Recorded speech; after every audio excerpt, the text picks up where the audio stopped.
Here's the door slamming behind him. Daniel didn't even turn around to check if it locked. He just wanted to disappear. 10 minutes ago, he had been sitting across from his new boss for the very first time, and somehow, impossibly, she was also the blind date his sister had set up for him 3 weeks ago. The woman he had left standing alone at a coffee shop. The woman whose voice he'd never forget saying, so softly it broke something in his chest, "I'm your blind date." He didn't know whether to laugh, cry, or run. So he ran. Before we dive into this story, if you believe that small acts of kindness can change a life, hit that subscribe button and give this video a like. And drop a comment telling us where you're watching from. We love hearing from you. This channel is called Kindness Waves, and every week we bring you real, heartfelt stories about ordinary people doing extraordinary things for one another. Now, let's get back to Daniel and the woman who was about to change his life. Daniel Reyes was 34 years old, a single father to a 6-year-old girl named Mia, and an accountant at a mid-sized logistics company in Columbus, Ohio. His wife had passed away 3 years earlier from a sudden illness, and since then, Daniel's whole world had shrunk down to one purpose: raising his daughter. He worked hard. He came home exhausted, and most nights he fell asleep on the couch with Mia's crayon drawings scattered across the coffee table. He hadn't dated. He hadn't even thought about dating. Love felt like a language he'd forgotten how to speak. It was his sister, Carla, who finally pushed him to try. "You can't keep living like a ghost, Danny," she told him one Sunday over dinner. "Mia needs to see you happy too. Not just present. Happy." She'd set him up with a co-worker's friend, someone named Elena, through a dating app neither of them had ever used before. Daniel had agreed reluctantly, mostly to get Carla off his back. The date was supposed to be simple. A small coffee shop downtown, 7 in the evening. Daniel showed up 10 minutes early, nervous in a way he hadn't felt in over a decade. He waited. He ordered a coffee he didn't drink. He watched the door every time it opened. And when, after 45 minutes, no one who matched Elena's photo appeared, he assumed he'd been stood up. Embarrassed, he left a 20 on the table and walked out into the cold, telling himself this was proof he wasn't ready, that maybe he'd never be ready again. What Daniel didn't know was that Elena had been sitting 2 tables away the entire time, hidden behind a laptop and a baseball cap, terrified to introduce herself. Elena Whitfield was not just any woman. She was the newly appointed CEO of Harmon Logistics Group, the very company Daniel worked for, though almost no one at the company had ever seen her face since she'd taken over remotely just weeks earlier after her father, the company's founder, stepped down due to health reasons. Elena had grown up believing that people only valued her for her family's money and power. Every relationship in her adult life had been shadowed by that fear. Was he interested in her, or in what she represented? So when Carla, an old college friend of hers, suggested a blind date with her brother, Elena agreed on one condition. She wouldn't reveal who she was. She wanted, just once, to be seen as simply a woman having coffee with a stranger, not as a name on a company masthead. But sitting there that evening, watching Daniel wait so patiently, checking his phone, adjusting his collar, glancing hopefully at the door every time it chimed, she lost her nerve. What if he found out who she was and everything changed? What if kindness turned into strategy, warmth turned into ambition?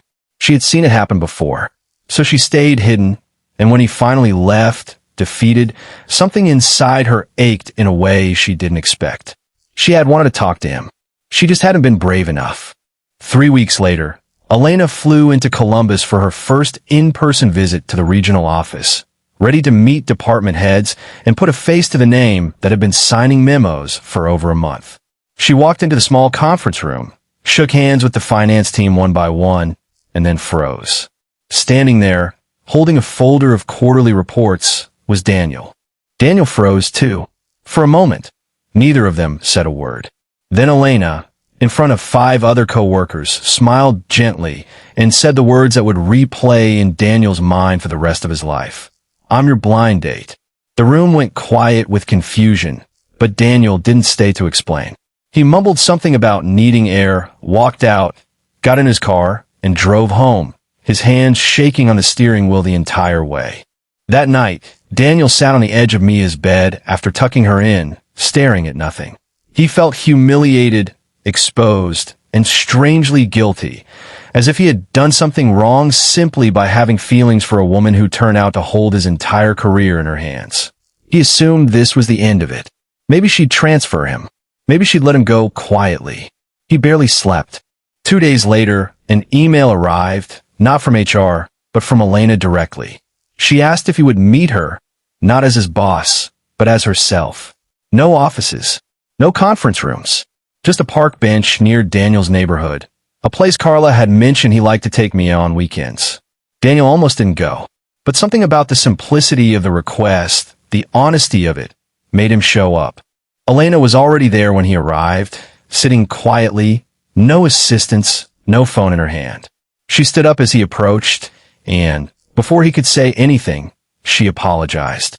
She told him the truth, about her father, about growing up suspicious of every kind word directed at her, about how she'd hidden that evening not because she didn't want to meet him, but because she was afraid of exactly what had just happened, the moment where a title changes everything. "I liked watching you wait for me," she admitted, her voice trembling slightly. "You kept checking the door like you actually hoped I'd walk through it. Nobody's looked for me like that in years. They look for the company, not for me." Daniel didn't respond right away. Instead, he told her about Mia, about his wife, about how becoming a father alone had taught him that kindness wasn't about grand gestures. It was about showing up again and again, even when it was hard, even when no one was watching. He told her that he hadn't been looking for a CEO or a paycheck bump or an easier path. He had simply been looking for someone kind enough to sit across from him for an hour. Something shifted between them on that bench. Not romance exactly, not yet, but recognition. Two people who had both spent years protecting themselves from disappointment, finally choosing to be honest instead. Over the following months, their relationship grew slowly and carefully. Elena made sure Daniel was never given special treatment at work, insisting on transparency with HR and stepping back from any decisions involving his role. She spent weekends getting to know Mia, not as the boss's girlfriend, but as someone who genuinely loved building blanket forts and watching cartoons on Saturday mornings. Daniel, in turn, showed Elena a kind of steady, quiet love she had never experienced, the kind that didn't ask for anything except honesty and presence. A year later, at a small backyard gathering with close friends and family, Daniel stood beside Elena as she read a short letter she'd written him. In it, she thanked him not for loving a CEO, but for loving her before he even knew that word applied to her. She thanked him for teaching her, and Mia, that real kindness doesn't check job titles or bank accounts. It simply shows up, sits down, and stays. Their story spread quietly through the office, not as gossip, but as something people found genuinely moving. A reminder that behind every title, every desk, every headline, there is simply a person hoping to be seen for who they are. So here's what this story leaves us with.